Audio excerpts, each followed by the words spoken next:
Welcome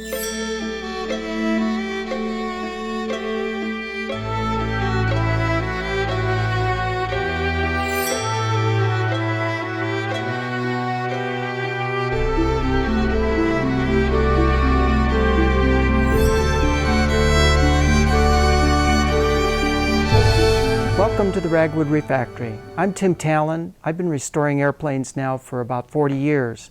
And rarely do we ever have an airplane as historically significant as this particular airplane. Now, this is a 1941 Interstate Cadet. And it was built in August of 1941 and sold immediately to a flying club over in Hawaii at John Rogers Airport. Now, this flying club was a very busy, active organization, and they had a number of instructors, one of which was a young lady by the name of Cornelia Fort. Now, Cornelia was only 22 years old at the time, and rare enough to be a pilot, much less a flight instructor. And when she came to Hawaii, she was immediately put to work with flight instructing. Now, unfortunately, there was also another event that was looming on the surface, and that was Pearl Harbor and the beginning of World War II. So on December 7th at 7:30 in the morning, when she was out early with as a flight instructor with her student, immediately off to her side, here comes a couple of airplanes coming right at her. And when she noticed that they were also shooting at her, she reacted quickly, took over the controls, and avoided a mid-air collision, got out of the way of the streaking Zeros, and quickly landed at John Rogers Airport and took cover. And immediately at that point in time, of course, World War II had started, and she was literally in the crosshairs of this momentous occasion.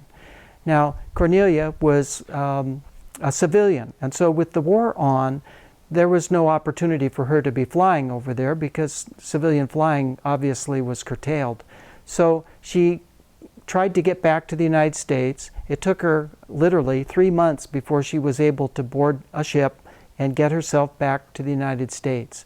And at that point in time, she decided to drive back to her home in Nashville, Tennessee, and visit small airports and do a little bit of civilian flying that she could during this war time. Now, there's the airplane and there's the pilot, but there's also a little bit of a mystery about all of this, because her logbook shows an airplane by the N number of an Interstate Cadet 37345. But we know from historical facts and the registration of this aircraft that 37266 was the airplane that was actually in Hawaii. And so where does 345 come from? Well, in Los Angeles at that time, the California Air Guard was flying Interstate Cadets, and one of those airplanes was 37345. She more than likely flew that airplane, and that being the last Interstate Cadet that she had flown, that was what she put into her logbook. Because you would certainly understand thoroughly that with the beginning of World War II, the last thing that you'd be worried about was filling out your logbook on December 7th. So Cornelia, when she got back, she joined the WASPs and was a Women's Auxiliary Service pilot for a brief period of time, but unfortunately she died in an aircraft crash and was the first woman to die in the service of her country as a WASP. So a notable event, not only to be at the very start of World War II, but also to die in service of her country. Now, Cornelia's gone, but what about the little Interstate Cadet that she flew? And Cadet was, after the war was over, was actually returned to service. They cleaned it up, fixed it up, got it ready to go, and the flying club again continued to fly this particular little Interstate Cadet. And so they flew it for a while, but it eventually got rather tired and needed a lot of work, and so the flying club sold the airplane. And it went through a couple of owners there in Hawaii, and then eventually got shipped back to the United States, where it was sold again to a couple of owners who thought that they would get it restored, but it lingered and never really got anywhere in the restoration process.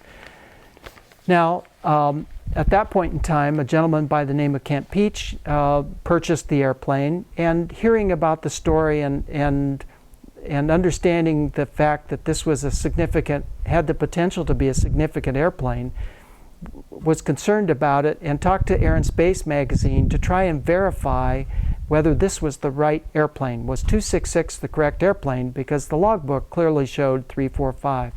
Well, it was a significant story and of great interest to the Air and Space people that perhaps this particular airplane was indeed the correct airplane, but there was still a little bit of a mystery. Now, on the 75th anniversary of Pearl Harbor, Air and Space magazine featured an article about the Interstate Cadet, and they did a very nice story about the Pearl Harbor mystery, which included all of these facts that I've just talked about. Was 266 the correct airplane, or was 345 the correct airplane? Well, we have conclusively determined that 345 was never in Hawaii. It was in Los Angeles on December 7th, 1941, and more than likely was the last Interstate Cadet that Cornelia flew, and therefore that's why it shows up in her logbook. Now, the airplane came to our shop in September of last year, and we did a complete restoration on the airplane.